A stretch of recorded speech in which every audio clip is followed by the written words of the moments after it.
जय श्री कृष्ण। शायद धरती पर कोई ऐसा व्यक्ति होगा जो उस परमात्मा को पाना नहीं चाहता।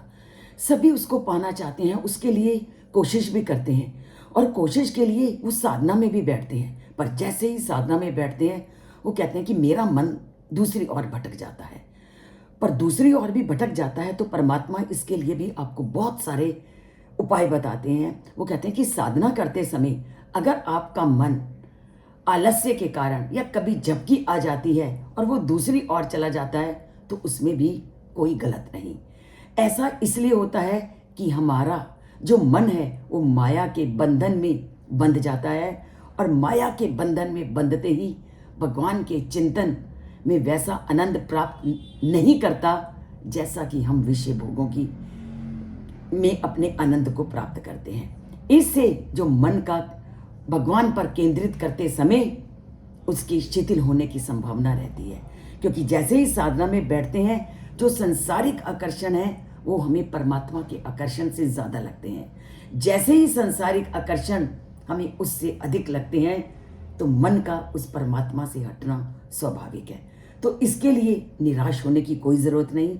परमात्मा कहते हैं कि आप जब भोजन करने के लिए बैठते हो उसके बीच में आप कभी भी ऊँघते नहीं हो, ना कभी आपको आलस्य आता है। क्यों?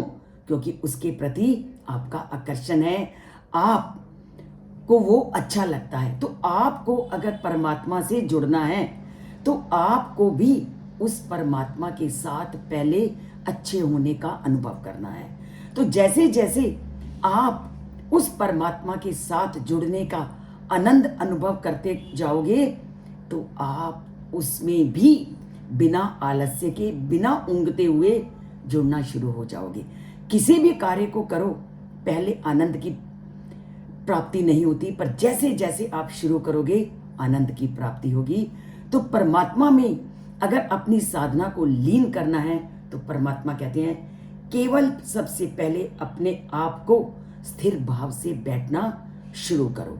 जैसे ही आपका ध्यान अपनी पीठ को स्थिरता करने में लग जाएगा तो धीरे धीरे मेरे में अपने आप जुड़ना शुरू हो जाएगा। पर इन बातों को तभी तो जानोगे चैनल से जुड़ोगे।